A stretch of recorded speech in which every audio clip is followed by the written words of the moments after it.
everybody, what's up? Alright, so this week's tutorial is going to be a text tutorial. Now, I got this idea off of a website I was randomly coming across, and I thought, well, I can't exactly copy the actual tutorial because that'd be copyright infringement. So I took the idea they had and worked with it and added some extra cool stuff to it to make it look awesome and make it my own. So it is my own tutorial, but the idea came from a website I was looking at. So yay to that. So here we go. I opened a canvas, and I'm going to immediately take it and make it a light gray canvas because I think light gray works best for this tutorial. Any shade of light gray is fine. Whoa, not pink. There we go. That's about the kind of gray you want-ish. Maybe a little brighter. Oh well. You know what, I might go a little brighter just because that's a little bit too gray in my opinion. Maybe that one. I don't know. There we go. Alright, that's good for me. Now, you're going to need a few things for this tutorial. There are some brushes that I will provide for you in the description below that you'll need to do this with. So we're going to start off by opening our brushes that we've downloaded. Hopefully you have downloaded them yet. If you haven't downloaded them yet, go right ahead and do that now, and then follow this next step. So go ahead and load your brushes if you haven't already. Mine's already in here. And these are crackling brushes, and we're going to pick a random one. And you're going to use a white, we're going to use a white color for this particular layer. So go ahead and make a new layer above your background. And you can adjust the size of these brushes if you need to. They're pretty large, so go ahead and adjust them to your canvas size. And by the way, there's no set size for your canvas. Work with whatever size you would like. I don't really care. Just make sure you adjust your brushes to the canvas size. So don't use my settings I'm using because they'll be different for you, I would think. But in case you're curious, I am using 800 by 600 canvas size. But by all means, use your own size. I have no preference with that. So let's see, that's going to be, whoa, that's too big. So we're going to resize that, not that small. And you're just going to brush it right in the corner. And you can add a few other ones too. Don't go ahead and just use one. Let's see, I just used that one, I think. Yeah. And in the corner, yay. Alright. I like that. That's a pretty okay effect for me right now. But you can, again, you can go ahead and add more if you'd like. That's just what I'm going to do for now. Alright, so we have that. And we're now going to go make a new layer. Yes, new layers. I love new layers, don't you? Alright, now this one we're going to use a specific brush. You want to select the one that's 1116, which is this one here. And this time you're going to use black. Hello, there we go. And you will have to adjust the size of the brush, because obviously your canvas will not be that size, hopefully not. But if it is, hey, why not, right? Nope, that's still too big. That'll do. Alright, so then paste it right there with black. And we're now going to morph this into kind of like the ground. We're going to be making like a ground-like effect. So go ahead and do a Control-T or Command-T, and you're going to perspectivate it into looking like it's on the floor.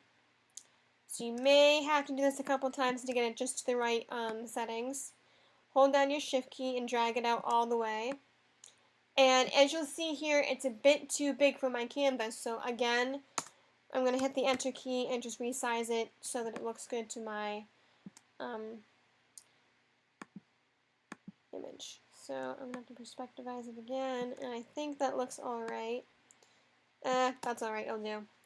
Alright, now that you have that, you're going to then go ahead and change the opacity down to 20%.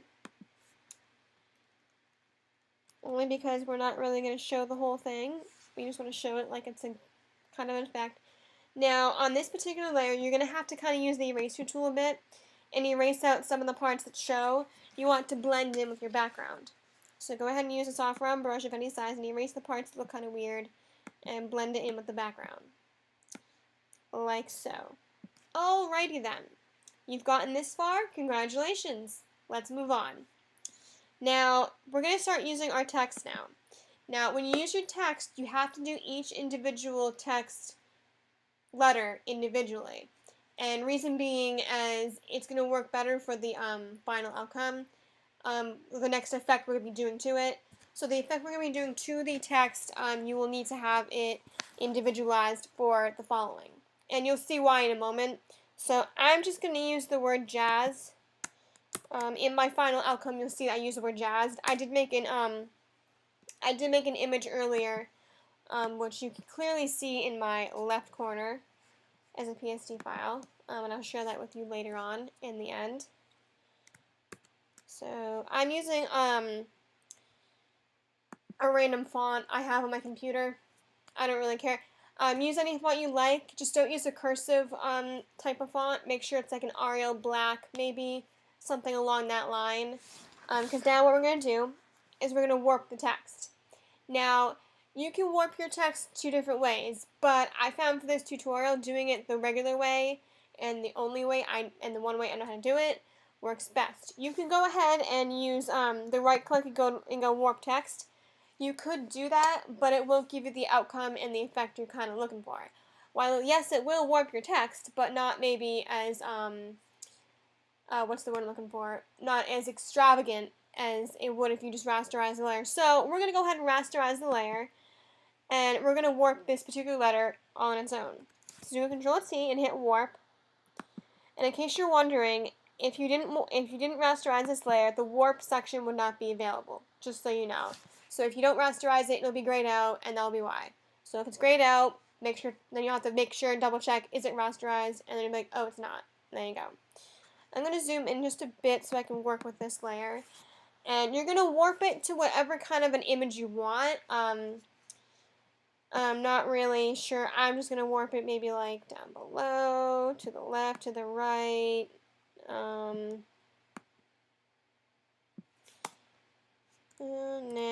And if you make a mistake, you can always do the edit and step backwards, and you can redo it to whatever you want to do it as. And I think I will, just because I think it looks kind of cool if I do it this way. No. Crap.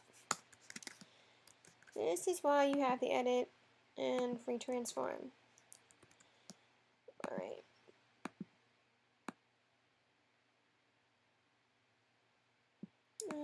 There we go. Alright, something kind of like that-ish. I know it looks not really too warped, but I didn't want to bore you to tears and have you waiting for me to warp it, but I'll show you kind of like, just warp it like really weirdly like that, maybe. I know it looks kind of stupid right now, but here, I'll fix that just because I feel like a cool kid. Alright, yeah, something like that. Alright, and you're going to continue doing that for each individual letter you have. Warp each individual letter differently, so they're not all the same. And I'm not going to continue doing each letter, only because it'll take up too much time, and I don't want to waste your time in the video, so I'll just show you the whole tutorial in this one letter. But in the final outcome, you'll notice that I use the word jazzed, and you'll see how it comes to play. So, once you've warped all of your letters, you're going to now go ahead and we're going to create a brush. Now, I already created the brush in my Photoshop, but you have not. So I will show you how to do that. So go ahead and open a new canvas. And this one has to be 80 by 80 because that's the size of the lovely brush you want to make. Alright, it's going to be a white little square, and that's what you want to see. So once you opened that and made your little square, go over here to your Polygon Tool, and you're basically making a triangle. And in order to make a triangle with the Polygon Tool, you have to set the side to 3, because obviously a triangle is 3 sides. If you think it's more than 3 sides, if you have more than 3 sides selected, then obviously you need to go back to school because you don't know what you're talking about. I'm just kidding. Alright, and then you can go ahead and make it and be like, wee! Oh no, that's too big. Don't make it too big because that'll be ridiculous. Just make it kind of like that. And you're going to have to move it onto the canvas, and whoa. Alright, I need to resize that because it's way too big for my canvas. Alright, something like that. Now, you're going to need to delete the background in order to make it a brush, because if you don't, it'll look really ridiculous, and it'll actually think the background's part of the brush when it's not. So go ahead and delete your background now, making it transparent. Alright, now with the transparency, you should be able to make it as a defined brush. Oh wait, haha. Before we do that, make sure you go and rasterize the layer. If you don't rasterize the shape layer, it's not going to assume you want to make it as a brush. It'll think it's going to be a shape. And we don't want to define that as a shape. We want to define it as a brush. So go ahead now, and so once you rasterize it, then go to Edit, and you'll see right here, it says Define Brush Preset. Click that, type in whatever you want for your brush, and then click OK, and you are good to go, and it should be in your presets automatically. No need to go downloading crap. So you can X out of that because you're good to go. No, don't save it. Alright, now here comes the next step. You're going to then open your brush presets, and you're going to use this as the eraser tool. So go ahead and make sure the eraser tool is selected.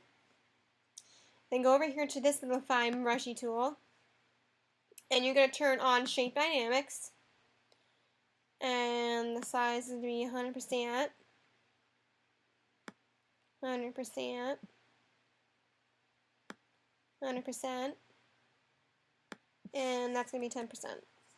Alright, and also make sure when you select your brush tip that you select the lovely triangle. Where is it? I just made it. Oh, there it is. And that's mine there. So go ahead and select your triangle, and then do all your shape dynamics and whatnot. And then add scattering to 74%, 1, and 1. And you'll see that. And then we're going to check off airbrush, smoothing, and protect the texture. And you should see something like that in your preview. Alright, you can now click off of that. And now is where the fun comes in. Now you get to basically erase parts of your letter.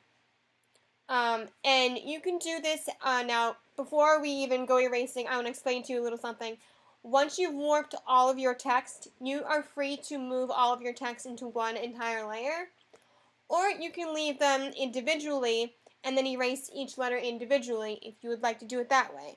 But when I did mine, I did it as individuals, but I also then again went and rasterized them all into one layer. So I put all of the letters, so that the whole word jazz is all in one layer. I did that after I did the whole warping. It makes it easier when you're doing the eraser brush, but if you'd rather do it letter by letter, that's totally cool. It's whatever you want to do, it's fine. So grab your eraser brush, and you want to make sure that white is selected, because if you don't, it won't show really well. And erase just whatever you want. Whoa. And you may have to resize your brush, because if you don't, it might look kind of weird. So, yep, use whatever size brush you like. And like that. And yeah, you get the idea. Just erase random parts of your text. Don't erase the whole thing, but just put, little blobs of it on there. And you can change the size of the brush, whatever. Mix it up, make it look pretty awesome. And then that's the basics of it. So once you have all of yours erased to what you like for your effect, you can then now make a new layer below your text layer, and we're going to add a shadow to it so it looks pretty cool. That way it looks like it's on the floor and blah blah blah. So grab your brush and make it black for your color, and you're going to select a soft round brush, not too large, but a good size brush to make a nice shadow. Let's see, maybe around 20. Whoa. Hello, what's going on here? Oh no.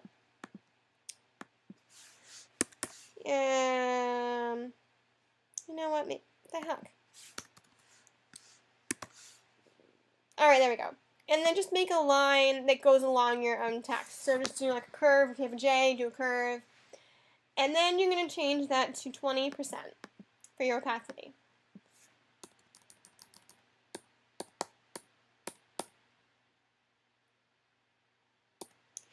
And you will have to warp it well, not warp, but you're going to have to make it look like it's on the floor. So perspectivize this one. That way it kind of goes with it. Because if you don't, it might look kind of weird. So, something like that. Ish. I mean, whatever works for your particular letter. And if you have to, you can always go ahead and make the opacity smaller if it looks good to you. There we go. Alright, something like that. And I am going to actually move my lovely text over here, because that's where it's kind of being put. So, there you go. Alright, so you have all your letters placed correctly. Correct? Alright, now, you could stop right there, but I don't think that would look pretty cool. So I went a step further, and I then created some cool squiggly lines. Now, you're probably thinking, oh, the pen tool, yay! No! Surprisingly, you don't need to use a pen tool for this. I found a cool way to make cool squiggly lines without using the pen tool. And I bet you want to know how to do it, right? Well, I'm going to show you. So go ahead and make a new canvas. I'm going to use a new canvas only because it's easier. But if you don't want to use a new canvas, don't bother. Doesn't matter what size either. Any size will do. And then you're going to select the color you'd like to use for your lovely lines. I'm going to use a little pink reddish color. Yeah. Alright. Grab a brush. And I'm going to use in my final outcome, I used 2px brush. But I thought it looked kind of weird-ish. But I like it, but it's kind of weird. So use maybe like a 3 to 5, maybe a 5px brush. And then make a line. Straight down the middle. Just like that. Alrighty, right? Then go to Filter. And under Distort, you'll see the word Shear. Click that. You'll already see here that I've created my lovely effect here. And what you do is you just take the little dots and you move them out in a squiggly kind of like line motion. And you can make as many as you like. And you'll get an effect similar to what I have here. And then click OK. And voila! Squiggly lines. Alright. Oops. I didn't make it on a new layer. Oh well. There we go. Alright. Cool beans. Then you'll take, now make sure you do that on a new layer. I didn't because I was a cool kid and thought, oh, I don't need a new layer. But do it on a new layer. Much easier. And then once you have that all done, go ahead and do a Control-AX. And you're going to then paste it onto your lovely canvas. And you can rotate this, resize it, do whatever, and add a bunch, add 1, add 2 or 3 or 4, whatever. I'm going to put this here. And once you have your squiggly lines all cool and stuff, you're going to then need to erase parts of it on the letter. So you have to zoom in quite a bit for this probably. I know I am. And you want to grab a soft round brush or hard round. Actually, no. Hard round brush works best for this. That way it looks pretty precise. I'm using around 6px, 5. And you're going to erase just all over the text, leaving only the lines outside of it.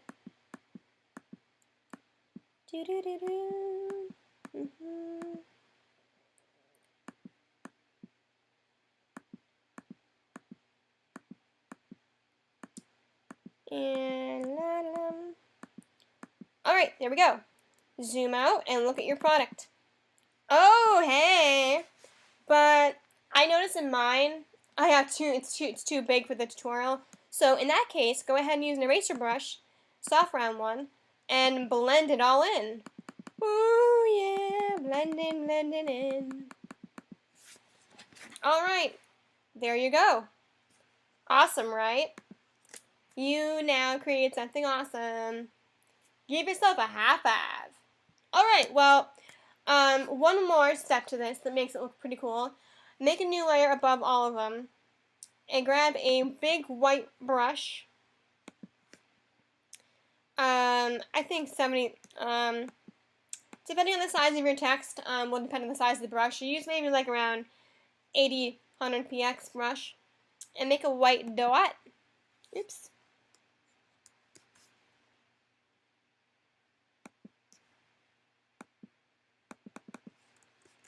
Oh, ha ha ha, just kidding.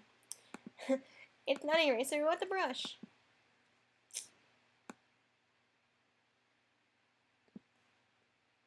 And just put some anywhere to add some light. And, well, there you have it. That's your tutorial, and that's how awesome it looks. Now, you could really take this way further and add some more effects to it. In my final outcome, what I also did is I went ahead and duplicated all of my text layers, and I put them all around the canvas, different places, turned the opacity down to like 15%, 10%, and morphed it into there, made it look pretty cool. So, I'll show you that right now, actually. If you go over here, this is how mine came out that I just did as a practice run. So during the practice run, I made this one here. And I think it looks pretty cool, don't you? Yeah. So that's how you do it.